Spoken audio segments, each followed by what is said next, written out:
In some things, we're very accustomed to sacrifice. If we think about athletics, athletes make all sorts of sacrifices in order to be competitive. They control their diet, they condition, they do weight training, they spend hours and hours in practice on days when they may not want to be out there and would rather take a break. But they sacrifice all sorts of things to be competitive and to succeed. I had a server once after Mass. I offered him a piece of gum, and he said, "No, I'm training for swimming." So, he's probably burning like 4,000 calories a day. But, he was on that strict of a training plan. But to excel at anything requires sacrifice. If we want to be a good musician or good at academics or get ahead in a career, it takes sacrifice. And marriage is the same way. Imagine going into a marriage thinking, this is all about making me happy. It's my spouse's job to make me happy at every moment. How's that going to go in the long run? Obviously that marriage is going to last until the person's not happy for a few minutes, and then it's over. So marriage is about two people who are willing to make sacrifices for each other. Two people who say, I love this person more than myself, and so I'm willing to make sacrifices for their good, regardless of what it costs me. And that's what real love is, and that's the love that's necessary to make a marriage work. And the more that people are willing to sacrifice, the richer that marriage is going to become. In today's gospel, Peter is shocked and he rebukes our Lord when he starts talking about the sacrifices that he would make, because Peter doesn't understand the importance of what Christ's mission is. He wants Jesus to rule in glory, but he doesn't want him to go to the cross. Because Peter doesn't realize that it's on the cross that the greatness of Christ's love for us is going to be revealed. And it's on the cross that's going to soften more hearts and lead more people to conversion than if our Lord had simply come in glory. And so it's on the cross that the depth of the mercy of Jesus Christ would be revealed.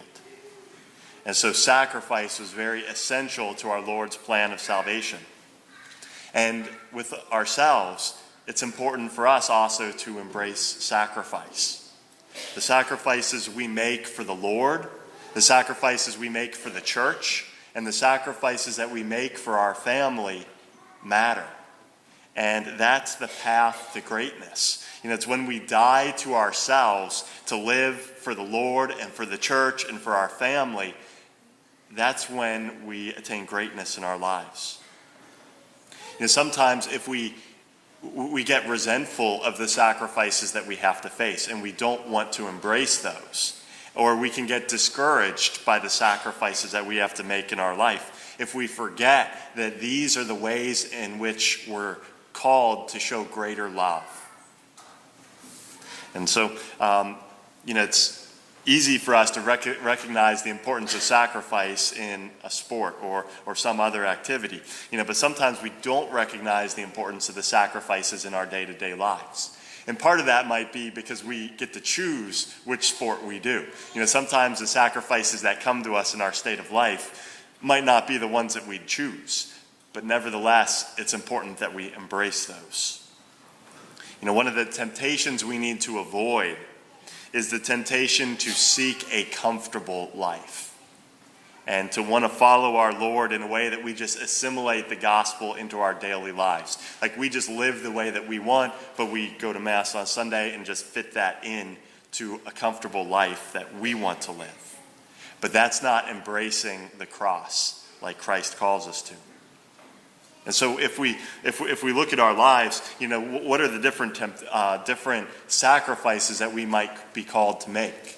Well, in our family lives, there's always going to be tension and there's going to be friction. And, it's easy to just get angry or frustrated with the people in our family, or start nagging our spouse, or come down hard on our kids, and forget that we need to be patient and forgiving. And that we need to demonstrate our love for our family members through that patience. And it's in committing ourselves to charity within the family unit that it calls us to a deeper love. Sometimes with parents, it's a sacrifice to be open and say yes to the gift of life. And it's becoming increasingly common that married couples are not open to the gift of life. It takes sacrifice to raise children. And a lot of times people might just say, this is too much of a sacrifice, I don't want to do it. But it's important for us to recognize the generosity that our Lord is calling us to, and through that sacrifice, look at the blessings that come into our families. Every life that's created is sacred and adds such richness to each one of our families. For priests, there's a temptation to not preach the fullness of truth, to just be comfortable and not ruffle any feathers. But there's a lot of things that people need to hear, and our society goes astray when they don't hear the truth. And so things like male and female and the definition of marriage, these are things that can be very difficult to preach. But a priest needs to recognize that it's not his mission to be comfortable. It's his mission to preach the truths that people need to hear for their salvation. And so none of us are called to be comfortable, and we shouldn't seek that. We're called to a life of sacrifice, but it's in embracing the cross that our love is deepened and elevated. So I think a good question for us to ask is, where do we get the strength to embrace the sacrifices that we need to on a daily basis? Where does that strength come from?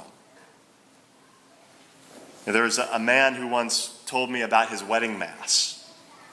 And he had this realization for the first time on the day of his wedding, because he had just given himself totally promised to love and to be faithful and true to his spouse. And he recognized for the first time at that Mass that Jesus Christ was offering himself on the altar for our sake. And he understood for the first time that what Jesus Christ was doing on the altar was what he was called to do as a husband for his spouse. And so suddenly it clicked, and he recognized that the Mass, which is the center of our worship and how we worship the Lord every Sunday, that was the source of strength for him and the model for him to follow in offering himself in sacrifice, just as Jesus Christ does for us. And so the best way for us to be strengthened, to embrace the sacrifices we have to, is to keep a focus and to keep a Eucharistic devotion at the center of our lives. If we recognize what Jesus Christ is doing for us on the altar, then that's going to inspire us and refresh us and give us the strength that we need to follow that example. Because the worship of God is at the center of what we do.